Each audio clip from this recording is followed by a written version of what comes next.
Hi. In this set of lectures, we're going to talk about problem solving. We're going to talk about how individuals and teams go about solving problems.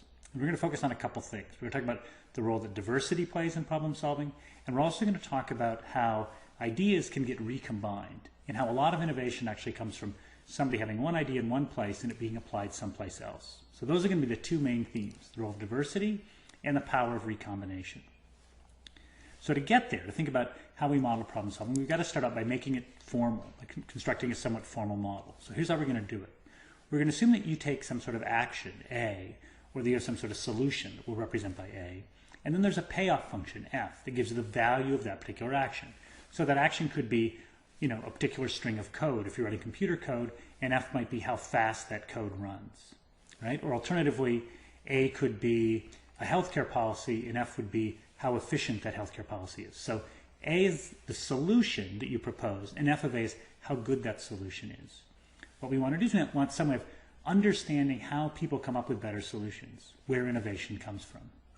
So to do that, we're going to invoke a metaphor. And we're going to use this metaphor of a landscape as a lens through which to interpret our models. Okay? So think of it in the following way.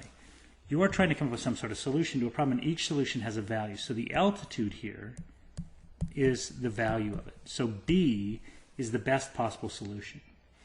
Now along here, along the x-axis, these are all the different solutions. So I might start out by having some idea. Let's just put it right here, and here's my idea.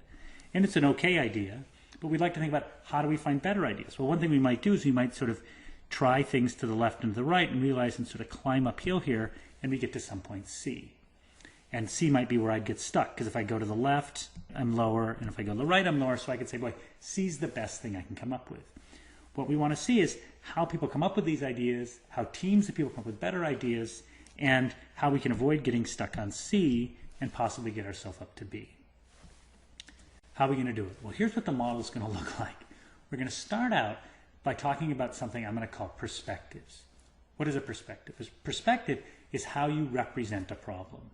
So if someone poses some problem to you, again, whether it's writing code, healthcare policy, designing a bicycle, or designing an addition to your house, you have some way of representing that problem in your head.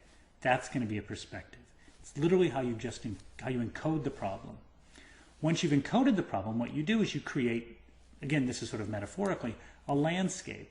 Because I can think of your encoding as like that horizontal axis, and then there's a value, for each possible solution, and that creates a landscape. So we're going to talk about how different perspectives give different landscapes.